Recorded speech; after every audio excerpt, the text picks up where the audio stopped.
제목이 좀 생뚱맞죠. 좁은 길하고 참 진짜 무슨 관계예요. 그러나 우리가 오늘 이 말씀을 통해서 어떻게 보면 호흡을 보훈해 다니는 이때 또 지금 여러 가지로 젊은이들의 목소리를 내고 있는 그런 상황 속에서 아마 우리의 생각을 좀 환기시키고 또 하나님의 뜻이 어디 있는지 한번 좀 살펴보는 그런 시간 갖기를 소망합니다.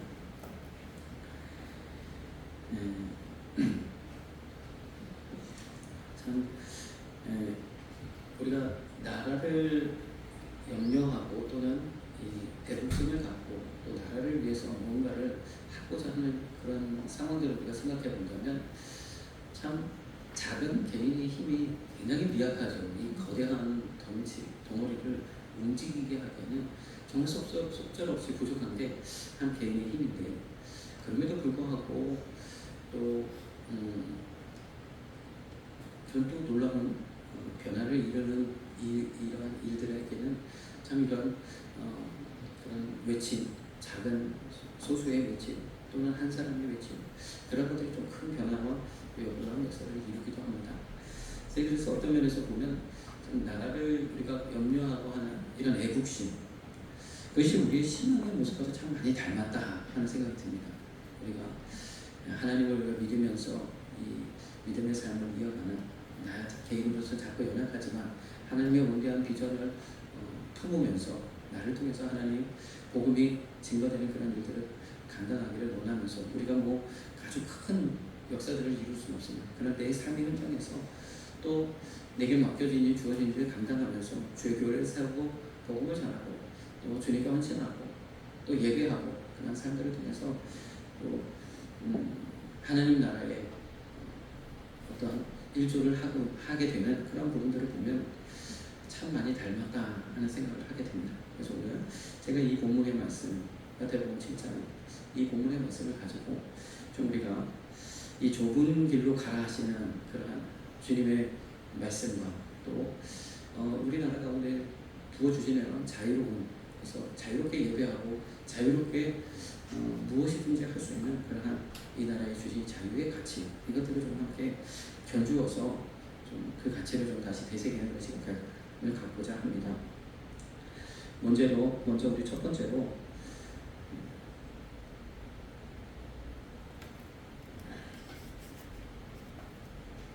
자, 우리 예수님의 방법을 한번 우리가 보기로 소망합니다. 한 사람이 큰 변화를 이루는 것, 주님 한 분, 연약하지만 연한 순 같고 아무것도 주님 한 분으로는 이 거대한 나라와 또 제국과 이 모든 것을 변화시키기는 역부족일 것 같은 그 주님의 삶을 통해서 놀라운 역사를 이루셨거든요. 그래서 이 한 사람이 큰 변화를 이루는 것, 이것이 예수님의 방법이다. 천군 천사를 동원하여 완전히 싹 밀어버리고 새로운 나라를 건설하는 것이 아니라 주님이 자신을 내어주심으로 그러면서 그 희생의 가치를 통하여 오늘날 온 세계가 주님을 찬양하며 예배할 수 있는 그러한 길과 문을 열어주셨다는 거죠. 이것은 우리가 부정할 수 없는 그 은혜를 통해서 오늘날 저와 여러분도 하나님을 예배하고 있다는 것. 그래서 이러한 주님의 방법을 우리가 먼저 살펴보기를 소망합니다. 마태복음 7장 14절에 생명으로 인도하는 문은 좁고 길이 협착하여 찾는 이가 적음이다. 13절과 14절을 통해서 이 좁은 문, 또 그 문을 통해서 나와 있는 그 길, 좁은 문과 그 길, 그리고 넓은 문과 그 길을 이 말씀하고 있어요. 좁은 문은 그 길의 종착지는 멸망이죠. 아니면 그 반대로 그러니까 넓은 문은 그 문의 종착지는 멸망이에요. 그런데 그 문은 크고요, 그 길은 넓다 그랬어요. 그리고 그곳으로 들어가는 사람이 많다. 그러나 또 좁은 문은 그 종착점이 생명으로 나아가는 길. 그러면서 그 문은 좁고 그 길은 협착하다. 그리고 그곳으로 나아가는 사람이 많지 않다. 이렇게 말씀하고 있죠. 그래서 제가 이 이미지를 한번 가져왔습니다. 여러분들의 삶 가운데도 이와 같은 삶이 있으세요. 챗GPT가 만들어달라고 하니까 이렇게 만들어졌는데 어쨌든 우리 삶에 이러한 삶의 모습이 있죠. 그래서 참 어디든지 우리가 참 다수결의 법칙 뭐 이런 것들 우리가 다수결의 원칙, 법칙이 아니라 원칙. 그 원칙을 우리가 따르잖아요. 법칙은 불변이지만 다수결은 법칙이 될 수는 없죠. 원칙을 우리가 따르지만 또 반면에 다수결에 의해서 또 어려움 당할 수도 있는 부분들이 있잖아요. 무조건 다수가 다 옳다고 해서 그게 진짜 진리냐 하는 것을 살펴볼 때는 그렇지 않은 경우들이 꽤 많은 것들을 우리가 좀 경험하게 되죠. 그래서 이러한 부분들을 우리가 보게 되는데 우리 성경에는 멸망으로 인도하는 길, 또 생명으로 인도하는 길을 이렇게 먼저 그 종착지를 말씀해 주셨지만 우리가 우리 삶 속에서 바라볼 때는 먼저 문이 보여지고 거대한 문과 아주 좁고 보잘것없는 문과 그리고 그 문을 통해서 나아가 있는 길만이 보여져 있어요. 그리고 그 종착지가 어디로 되어져 있는지 우리는 알 수 없기 때문에 많은 사람들이 넓은 문과 넓은 길을 택하게 되는 거죠. 종착지를 안다면 그 길을 가지 않겠지만 알 수 없기 때문에 우리에게는 문과 길만 보여지기 때문에 그렇죠.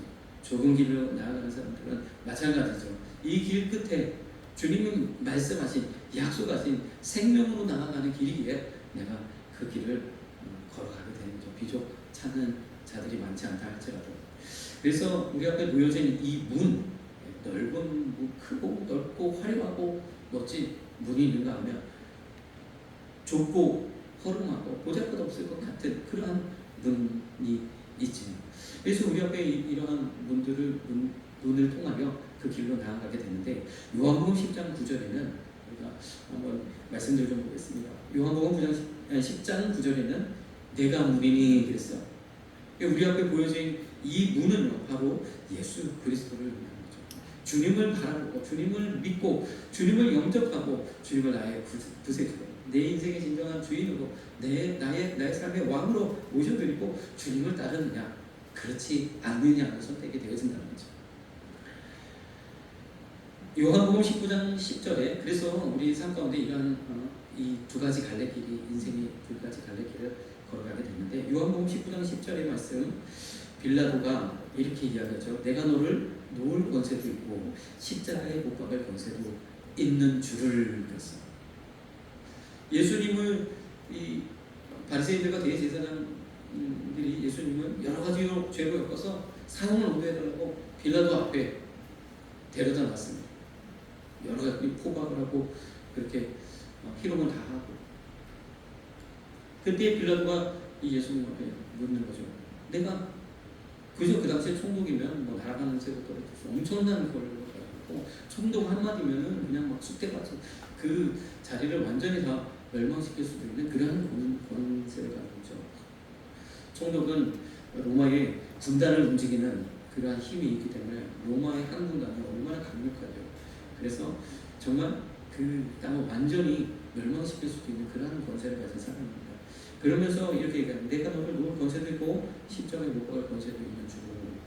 우리가 그래서 우리도 마찬가지로 이렇게 빌라도처럼 생각하게 되죠. 우리 인생을 살아가는데 내가 내 마음대로 살아가는 것 같고 내가 내 뜻으로 내 자유로 선택하는 것 같고 그렇지만 정말 우리가 엄밀하게 한번 따져보면 참 그렇지 못하다는 것들을 많이 보게 됩니다. 주변의 영향을 받고 지금 상황의 영향을 받아서 내가 지금 하는 행동과 내가 지금 하는 선택들이 그런 모든 수많은 영향 속에서 선택을 하게 된다는 거죠. 그래서 어떻게 보면 자유로운 자유의지를 가지고 살아가는 것 같지만 미디어의 영향, 또 지금 뭐 내 주변 사람들의 영향, 또 들려지는 이야기들의 영향, 지금의 어떤 트렌드, 이 모든 것들의 영향. 하다못해 우리가 옷을 선택할 때도 나갈 때 주변 사람들 눈의 시선을 의식하고 그 모임이나 그 모든 분위기나 그 모든 것에 우리가 맞춰서 옷을 선택할 수밖에 없잖아요. 내 마음대로 입고 나갔다가 무슨 상태를 당할지 모르니까 그런 거와 마찬가지. 그래서 참 우리는 어쩔 수 없이 환경의 영향을 받을 수 있습니다. 그래서 성경은요 예수님을 믿든지 믿지 않든지 누군가의 종되어 살아간다는 거예요. 믿지 않는 사람들은 세상의 종되어 그 세상 중심에 있는 마귀의 종되어 살아가는 것이고 예수님을 믿는 저와 여러분들은 주님의 종되어 살아가는 줄 믿습니다. 네. 그래서 우리가 어딘가에 속해서 어딘가에 영향을 받으며 살아간다면 저와 여러분들처럼 예수님을 따르는, 예수님을 믿는 그러한 저와 여러분들이 되어야 될 줄 믿습니다. 아멘. 그것이 진정한 길입니다. 그것이 구원의 길이에요. 많은 수많은 사람들이 나아가고 있다고 해서 그것이 참 진리가 되지 못합니다. 그래서 주님이 우리에게 보여주신 주님의 방법은 로마서 5장 19절처럼 한 사람의 순종하심으로 많은 사람이 의인이 되리라. 주님의 이 순종하심, 우리를 향해서 십자가에서 자신을 내어주신 그 은혜를 통해서 믿기만 하면 구원의 문을 활짝 열어주실 거죠. 근데 이 은혜를 우리가 다시 한번 좀 살펴보기를 소망합니다. 주님이 우리를 위해서 목숨을 내어주셨죠. 마태복음 16장 26절에 잘 아시는 말씀이죠. 온 천하를 얻고도 제 목숨을 잃으면 무엇이 유익하리요.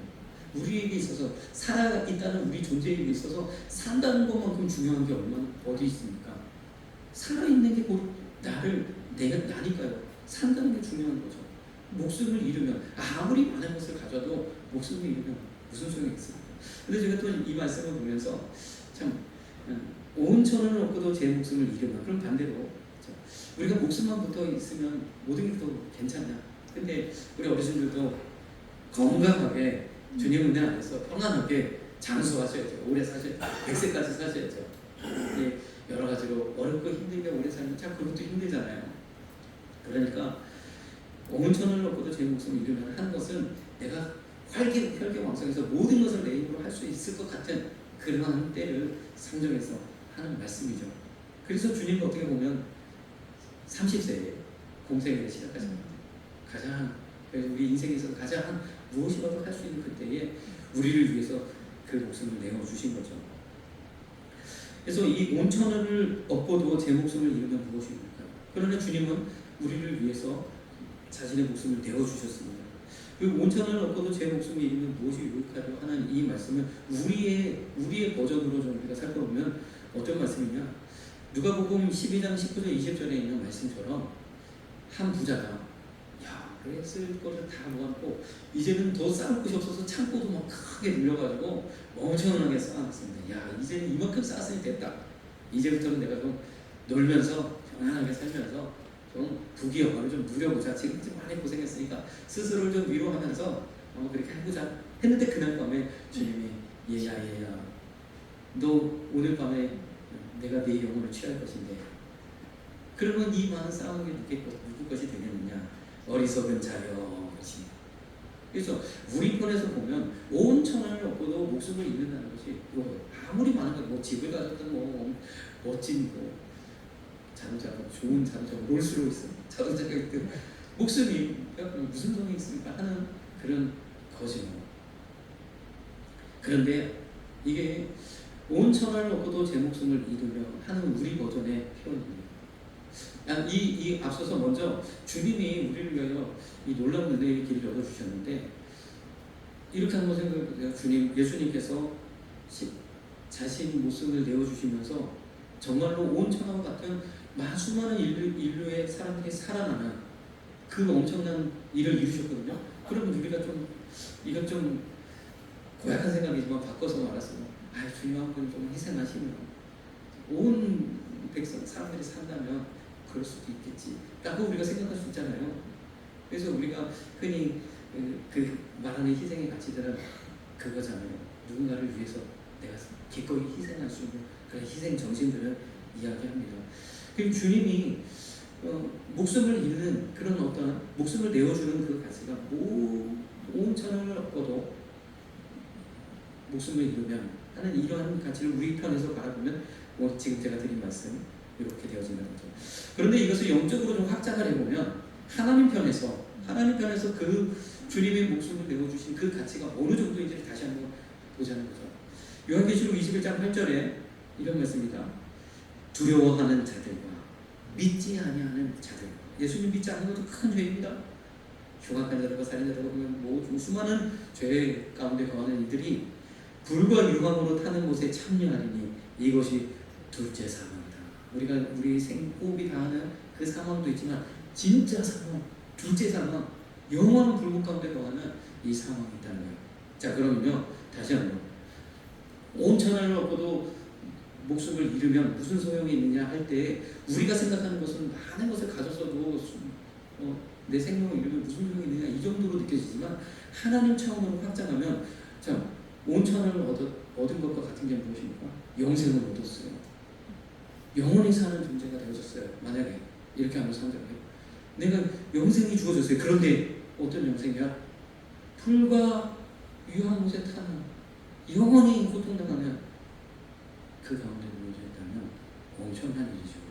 그래서 주님께서 하신 그 희생의 가치가 온 인류, 저와 여러분들을 포함해서 온 인류의 구원의 희망을 가져오는 복된 소식이 되어진 것처럼 이 희생의 가치가 영적으로 확장을 하면 어마어마한 가치가 되어진다는 사실을 깨닫게 됩니다.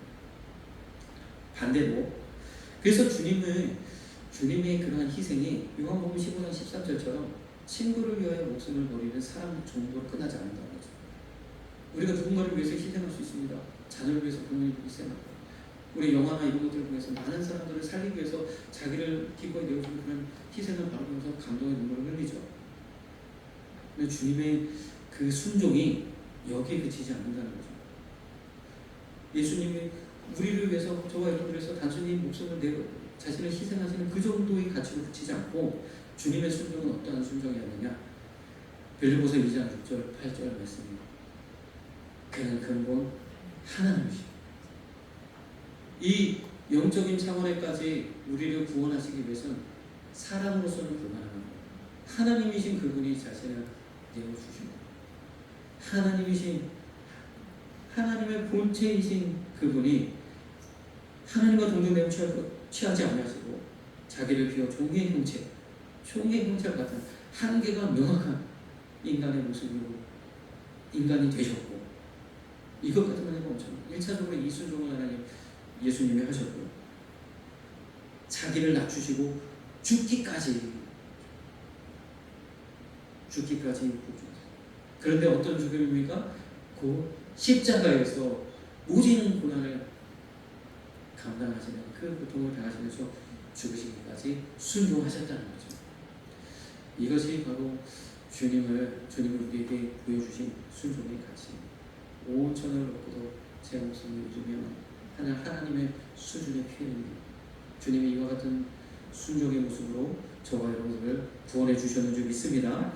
그래서 히브리서 11장 9절에 있는 말씀처럼 아브라함, 이삭, 야곱 이 믿음의 삶을 살았던 수많은 믿음의 선진들은요 바로 이 믿음을 가지고 살았다. 단순히 하나님 믿음으로 내가 복받고 내 삶이 잘되고 문제가 해결되고 이것을 뛰어넘어서 이 영원한 가치 하나님 계신 우리 진정한 아버지 참 아버지이신 하나님 계신 그곳까지 나아가기를 소망하며 이 영적인 가치를 바라보았다는 거죠. 우리 육적인 가치들만 보면 해도 보면 안 해도 보면 할 수 있어요. 그러나 이 영적인 가치를 보면 반드시 그 길을 가야 되는 그러한 단순히 생깁니다. 그래서 오늘 말씀처럼 좁은 길을 가라. 좁은 길을 가기 위해서는요 이와 같은 그 가치가 어떠한 가치인지를 바로 깨달아야 되는 줄 믿습니다. 우리를 위해서 순종하신 그 순종의 가치 또 우리를 건져주신 그 은혜의 깊이가 어느 정도인지를 우리가 깨닫는다면 세상에 아무리 많은 사람들이 그 길을 가고 아무리 그것이 좋아 보여도 좁은 길을 갈 수밖에 없는 것이 우리의 선택이라는 것을 분명하게 알게 됩니다. 그래서 이 아브라함 이 한 사람 자녀를 생산할 수 없는 죽은 것 같아 이제 대가 끊어져 완전히 끊어져 소망이 없는 그 아브라함 한 사람을 부르셔서 본토 친척 아비지 갈대 우리를 떠나게 하시고 하나님 말씀대로 살게 하셔서 어떻게 하셨어요? 그로 말미암아 수많은 하나님의 민족 백성들을 삼으셨고 그리고 오늘날 저와 여러분들의 믿음의 조상을 세워주신 거죠. 예수님이 보여주신 그 방법 그대로 아브라함을 통해서 또한 이루셨는 줄 믿습니다. 이것이 예수님의 방법입니다. 그래서 주님은요 한 사람의 순종하시는 놀라운 역사를 이루는 그러한 본을 우리에게 보여주셨어요. 이것이 현재 우리 삶 속에도 그대로 적용되어진다는 사실을 우리가 한번 되새겨보기를 소망합니다. 두 번째로 마태복음 7장 15절에 거짓 선지자들을 삼가라. 양의 옷을 입고 너희에게 나아오나 속에는 노략질하는 일이라. 13절 14절에 넓은 문 또 좁은 문, 넓은 길 좁은 길에 대해서 말씀하시고 15절부터 20절까지는 거짓 선지자들을 삼가라 하는 이 말씀을 아주 구구절절하게 다루고 계세요. 그래서 많은 부분들이 이것을 따로 좁은 길, 좁은 문, 그리고 뒤에 거짓 선지자들에 대한 말씀은 따로 구분지어서 설명을 하기도 하지만 저는 오늘 이것을 함께 좀 보고 싶습니다. 왜냐하면 그 뒤에 이어질 맥락을 우리가 쭉 보면 연속 상황에서 좀 말씀을 해석할 필요가 있기 때문이죠. 거짓 선지자를 삼가라 그랬어요. 자, 그래서 이 말씀은요, 우리가 넓은 길, 좁은 길, 좋아 보이냐, 편안한 길, 그 길로 가더라도 문제가 되는 게 뭐냐? 바로 진리가 아닌 하나님을 섬기고 하나님께로 나아가는 그 방법이 아닌 다른 방법들이 수많이 동원되기 때문이죠. 자, 그래서 이 넓은 길에 가는 이들에게 어떠한 어려움이 있는지를 말씀하고 있다고 생각이 됩니다. 자, 마태복음 27장 23절에 빌라도를 우리가 다시 한번 보겠습니다. 아까도 말씀드렸지만 내가 놓을 권세도 있고 십자가에 못 박을 권세도 있는 것 같아 보이지만 이 군중들의 대중의 외침 소리에 속절없이 빌라도는 예수님을 살려주려고 그렇게 애를 썼어요.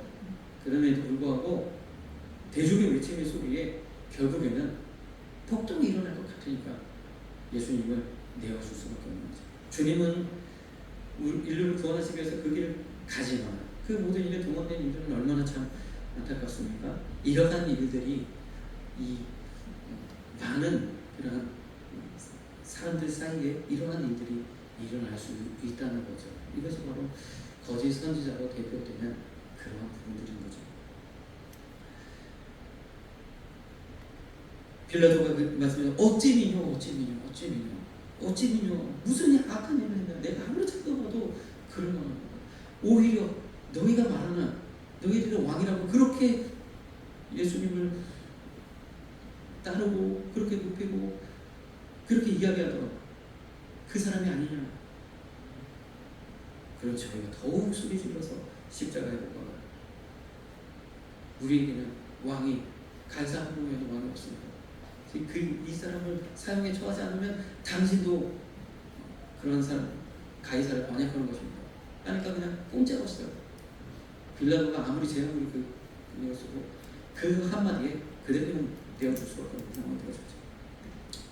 마태복음 20장 10절 11절에도 많은 사람을 이렇게 했어요. 수많은 사람들 가운데에 이 문제가 생기거든요. 거짓 선지자들의 수많은 정보들이 지금의 이제 우리가 접하는 모든 정보가 거짓이라는 이야기는 아니고, 그러나 하나님 편에서 볼 때는 하나님과 전혀 상관없는 이야기가 될 수 있죠. 그래서 많은 사람들이 시험에 빠져 서로 잡아주고 서로 비교하겠습니다. 넓은 길이라고 해서 좋고 아주 화려하고 괜찮은 줄 나이스한 거 같아 보이지만 그 안에서 엄청난 일들이 또 일어나는 겁니다. 거짓 선지자가 많아요. 사람들이 많으니까 또 많은 그런 일들도 일어나죠. 거짓 선지자가 많이 일어나 많은 사람을 미혹하게 하겠으며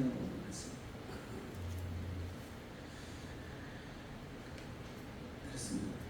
이런 것들이 우리가 그래서 참 이 다수의 힘, 대중의 힘, 군중심리 참 우리 무시할 수 없어요.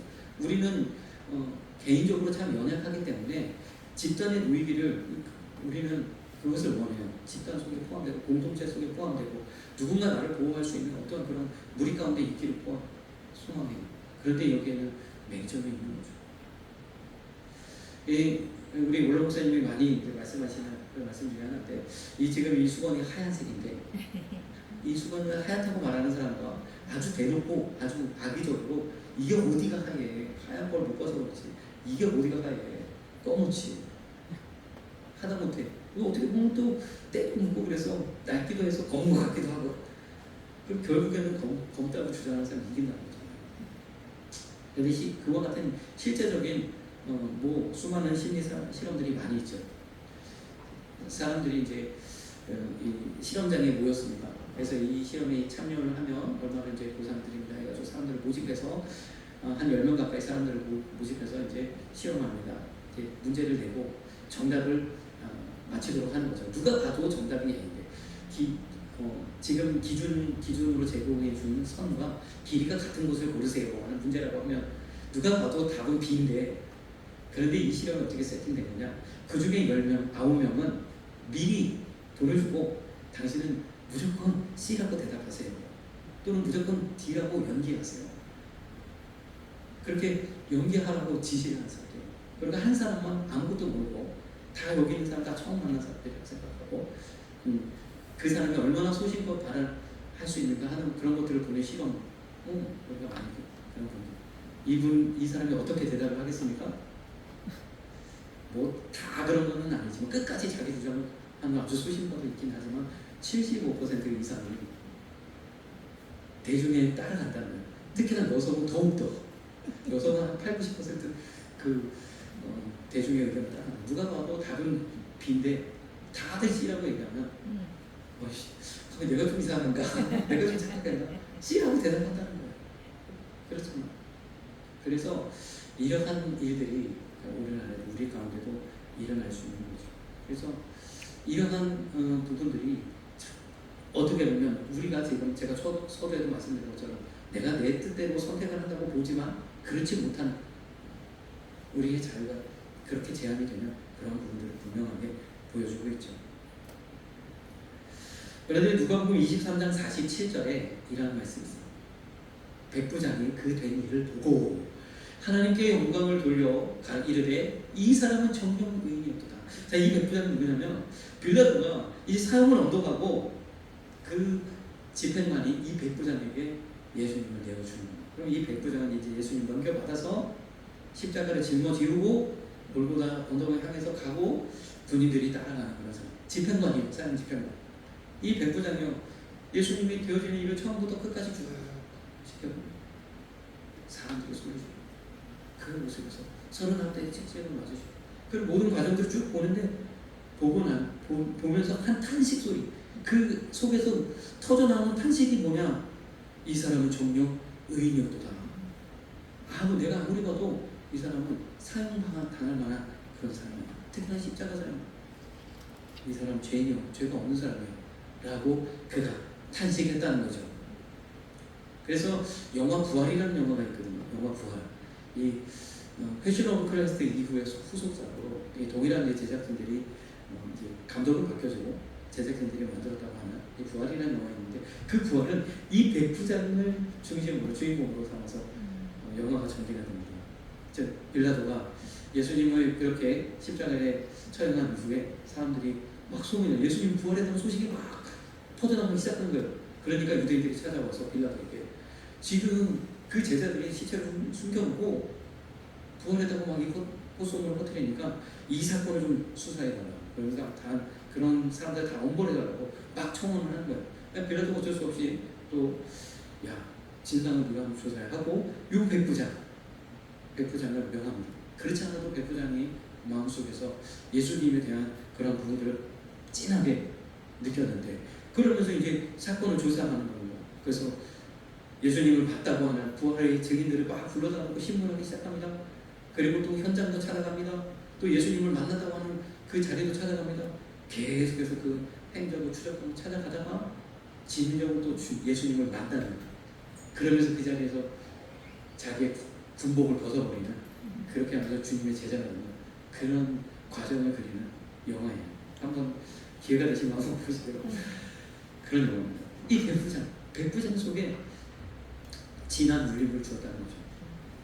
그래서 아까는 우리가 제가 한 심리 실험을 말씀을 드렸는데, 그 실험을 이제 넘어서 또 다른 어떤 이 실험들이 있는데 뭐냐면, 이번에는 많은 사람들이 있고 정답이 딱 눈에 보여집니다. 색깔이 두 가지 색깔이 있는데 파란색과 초록색이 있어. 파란색과 초록색. 그런 파란색, 여러 가지 이제 파란색 계통 좀 거무스러운 파란색도 있고 좀 노릇스러운 파란색도 있고 초록색에 가까운 파란색도 있고 그런 파란색도 쭉 보여주고 이 색깔이 무슨 색입니까 하면은 사람들이 대부분은 다 파란색이라고 개중에 몇 명 초록색이라고 말하는 사람도 있겠지만 대부분 이제 다 파란색이라고 말합니다. 그러면서 전부가 이제 다수가 이렇게 파란색이라고 말하니까 모든 이제 사람들이 다 파란색이라고 이야기합니다. 근데 그 중에 연기자를 2명을 섞은 거예요. 그 사람은 곧 죽어도 초록색이라고 해요. 누가 봐도 파란색인데 그냥 아니 이게 무슨 파란색이야 곧 죽어도 초록색이라고 이야기하는 거예요. 끝까지 그렇게 되고 났어요. 그러면요 사람들은 다 파란색이라고 다 얘기하고 내가 봐도 파란색이니까 파란색이라고 대답을 하잖아요. 그리고 그런데 계속해서 초록색을 외치는 사람을 보면 쟤는 도대체 왜 그러는 거야 하고 생각을 갖기 시작한 거예요. 그리고 나서 초록색과 파란색이 쭉 여러 가지로 이제 2가지 색이 서로 그 여러 비율에 섞여지는 비율에 따라서 다양한 색깔들이 나오잖아요. 이것을 딱 반반을 섞어가지고 사람들이 얼마나 파란색으로 치우쳐서 색깔을 선택하는지 그래서 여러분들이 파란색과 초록색을 좀 골라보세요 하면은 어떤 결과가 나오냐 사람들이 대부분 이전에 이 사람이 초록색이라고 그 말했던 이 부분들이 귀에 남아서 초록색을 그 약간 파란색에 너무 진한 진짜 파란색은 파란색이라고 하지만 대부분 어스름한 파란색 초록색이 약간이라도 들어간 그런 파란색은 다 초록색이라고 대답을 하더라고요. 그래서 이것이 무엇이냐 오늘날 이 사회를 움직이는 것이 사실 다수가 움직이는 것 같아 보이지만 정말 소신을 가지고 꾸준하게 자기의 이야기를 외치는 소수가 사실은 이 사회를 변화시킨다 하는 그런 얘기입니다. 그렇습니다. 주님이 보여주신 주님의 방법이고 우리에게 보여주신 이 은혜를 통해서 지금까지 아브라함으로 시작해서 몇 천 동안 아니 그 이전부터 인류가 존재하는 그 이후에서부터 하나님을 섬기는 하나님을 바라보는 이 꾸준한 외침이 결국 오늘날까지 이러한 역사를 이루게 된다는 거죠. 자 그러면요 이 나라마다 또는 공동체 안에 얼마나 그 공동체가 자유로운가 이 그런 것들을 이야기하는 자유도라는 개념이 있어요. 이 자유도라는 개념을 게임에서 좀 많이 사용하는데 게임에서 자유도가 높다 그러면 어떤 얘기냐 게임이라면 여러분들 아시지만 어떤 정해진 그런 루틴을 따라가도록 되어져 있잖아요. 그런데 자유도가 높은 게임은 게임을 하다 보면 참 사람들이 계산하는데 꼭 그 열려진 길로만 가면 되는데 꼭 다른 길도 한번 가보고 다른 짓도 해보고 뭐 여기서 점프해야 될 공간이 아닌데 거기서 막 점프도 해보고 별짓을 다 해보거든요. 그런데 대부분의 게임들은 그런 것들을 다 막아놓습니다. 근데 요즘에는 뭐 온라인 게임들도 있고 뭐 그러면서 이 자유도가 높은 게임 그러니까 그 게임의 본래 목적은 어떠한 퀘스트를 이루지만 그 퀘스트가 아닌 다른 것들을 행해도 그것에 대해 보상이나 여러 가지 일들을 이룰 수 있도록 게임을 확장해 놓는 것들이 자유도가 높은 거예요. 다시 말해서 내가 얼마나 할 수 있는 일이 많느냐 하는 것을 측정하는 게 이 자유도라는 개념인데 우리 그렇습니다. 이 대한민국에서 또 여러분들의 가정에서 소수의 의견이 받아들여지느냐 받아들여지지 못하느냐 우리 자녀들의 그런 이야기가 받아들여지냐 들여지지 못하느냐가 얼마나 그 가정이 자유로우냐 자유가 보장이 되느냐 그렇지 못하느냐 결정되는 거죠. 이 나라도 마찬가지예요.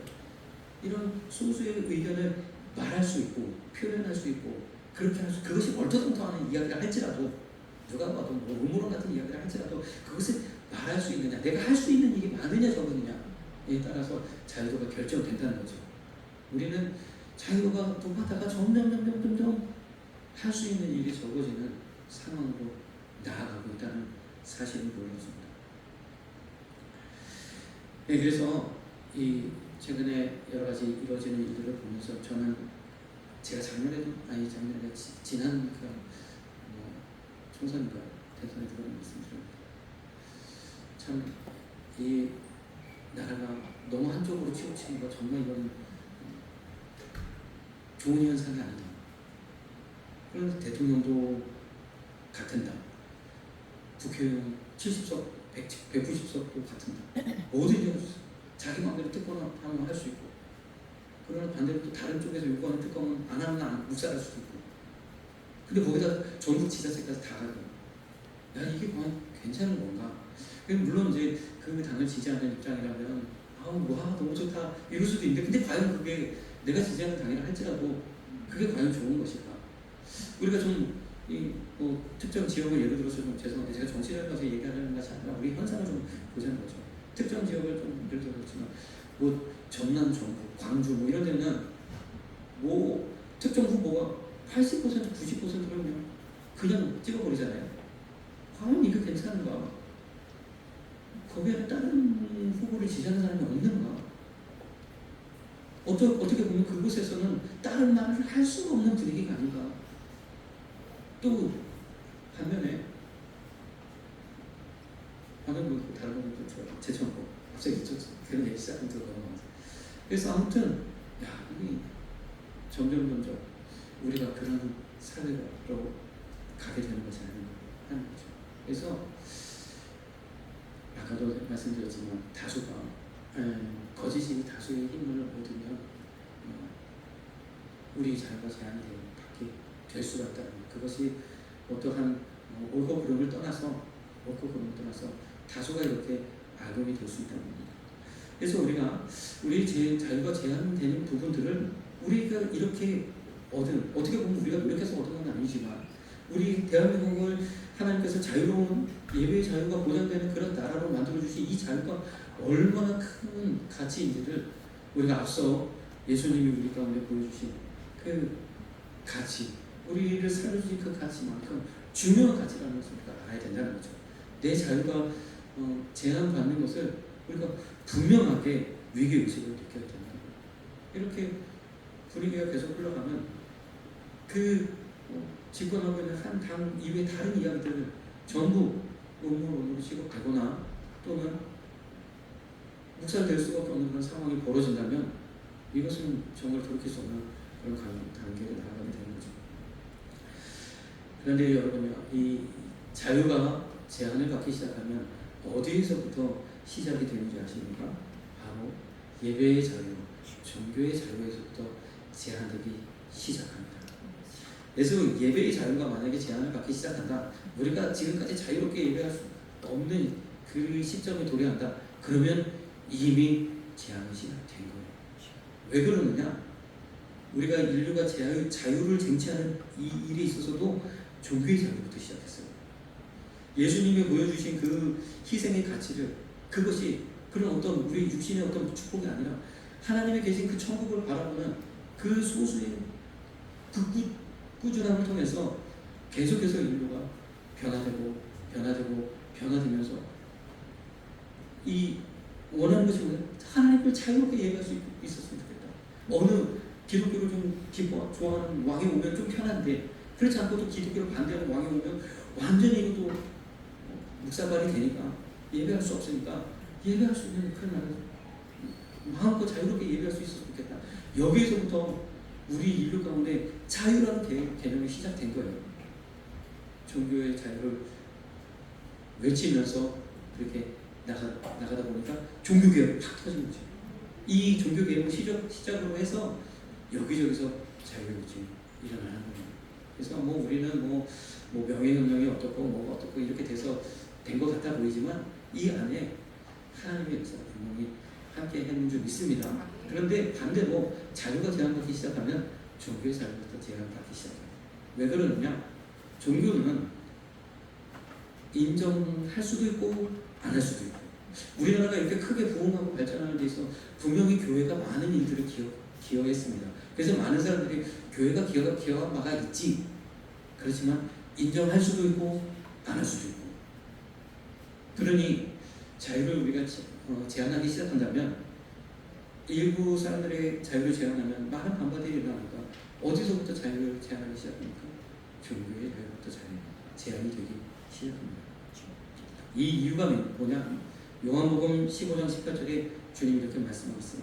세상이 너희를 미워하면 너희보다 먼저 나를 미워한다. 기본적으로 복음은 핍박을 받을 수밖에 없는 위치에 있기 때문에, 세상 가운데서 좁은 길이기 때문에, 소수이기 때문에 그러한 핍박의 위치에 있기 때문에 그렇습니다. 예수님은 미움을 받을 수밖에 없기 때문에 종교의 자유가 먼저 제한이 되는 겁니다. 요한계시록 13장 16절 17절에 마지막 때에 일어나는 거죠. 오른손이나 이마에 표를 받게 하고 누구든지 이 표를 가진 자 외에는 매매를 못하게 하니 그랬어요. 마지막 때에 666 이마와 오른손에 표를 하게 되면, 그래서 한때 막 뭐 코로나 백신이 666 그런 이야기도 있었겠지만 그것이 아닙니다. 여기서 핵심은 무엇이냐? 자, 이마와 표에 표를 하고 이 표를 가진 자 외에는 매매를 못해. 우리가 매매하는 방법이 얼마나 많습니까? 뭐 현금도 있고, 뭐 카드도 있고, 뭐 계좌이체도 있고, 수많은 방법으로 우리가 하도 아니면 외상도 있고 여러 가지 방법이 있지만 이게 점점 획일화되고, 뭐 중국은 이제 전자상거래 외에는 현금도 받지 않는다고 하는데 이 표를 가진 자 외에는 매매를 못하냐니, 자유를 박탈하니까 어떤 일이 발생하느냐? 믿음에서 떨어진다. 자유를 박탈하니까 그것이 곧 배도로 연결이 되는 거예요. 예수님을 인정하지 않는, 예수님을 모른다고 하는 그 사건으로 연장이 되는 그것을 이야기합니다. 자유의 박탈 자체가 불신앙으로 이어지는 그런 일이에요. 마태복음 24장 12절 13절에 불법이 성함으로 많은 사람이 사랑이 식어지리라. 그런데 13절에 그러나 끝까지 견디는 자는 구원을 얻으리라. 끝까지 이 좁은 길을 끝까지 고수하며 나가는 그 사람이 세상을 변화시킵니다. 지금까지 그러한 사람들이 세상을 변화시켜 왔습니다. 우리가 꾸준하게 목소리를 내는 사람들이 있잖아요. 무슨 뭐 시민단체나 뭐 환경보호단체나 끝까지 일관되게. 아까도 그런 말씀드렸지만 2명의 연기자가 이것도 했다 저것도 했다 왔다 갔다 하면서 그렇게 하면 일관성이 없으면 사람들이 그 말에 귀도 기울이지 않습니다. 그런데 곧 죽어도 초록색이라고 계속, 누가 봐서 파란색이다 계속 초록색이라고 하는 거예요. 그러면 그것이 뇌리에 새겨지는 것처럼 끝까지 견디는 거예요. 그래서 우리가 한번 선택한 이 길을 가지고 끝까지 나아가시는 저와 여러분 되시길 소망합니다. 네. 자, 그래서 마지막으로 이제 7장 21절에 나더러 주여 주여 하는 자마다 다 하는 말 들은 것이 아니라 다만 하늘에 계신 내 아버지 뜻대로 행하는 자라냐 그랬어요. 복음의 진리는요 말로 하는 것이 아니라 행함으로 하는 것인 줄 믿습니다. 그래서 주님이 그랬어요.